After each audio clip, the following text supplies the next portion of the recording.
நம்ம இப்போ பார்க்க வேண்டிய மாடு ஒரு கருஞ்சவலையில் தலையத்து கிடைக்குன்னா நல்லா மடி. இன்னும் ஒரு 15 நாள் ஆகும் கண்ணு போட.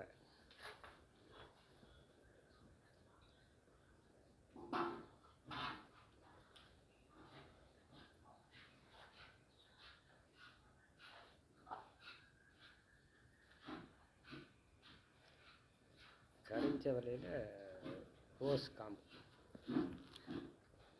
இந்த ரோஸ் காம்புங்கும்போது இந்த தலையத்தில் ஒரு அவ்வாறு கறக்கும்.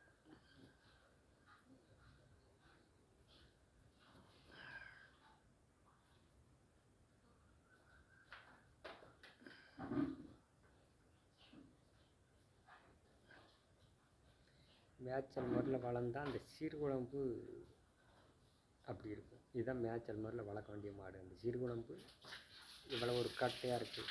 அதை மேய்ச்சல் முறையில் வளர்க்க மாட்டுக்கு அந்த சீர்குழம்பு தேஞ்சிருக்கும்.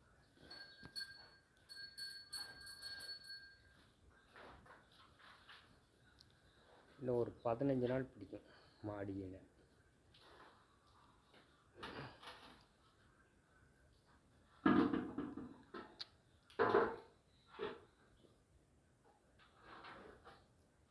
மடியில் சுருக்க 15 நாள் பிடிச்சாலும் இந்த மாடு நல்ல ஒரு தரமான மாடு.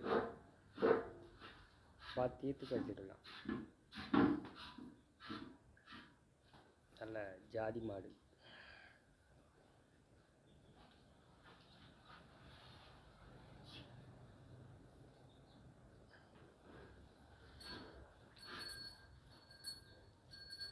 நல்ல ஜாதி மாடு. நல்ல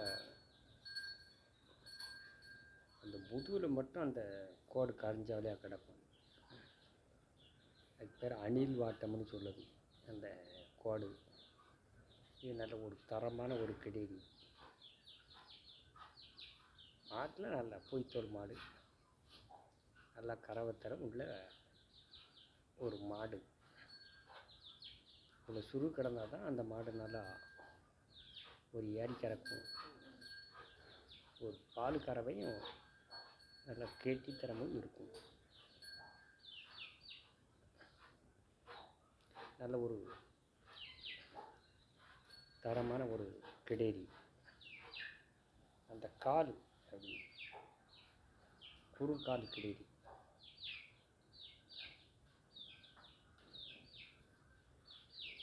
நாலு காலம் அப்படி ஒன்று போல்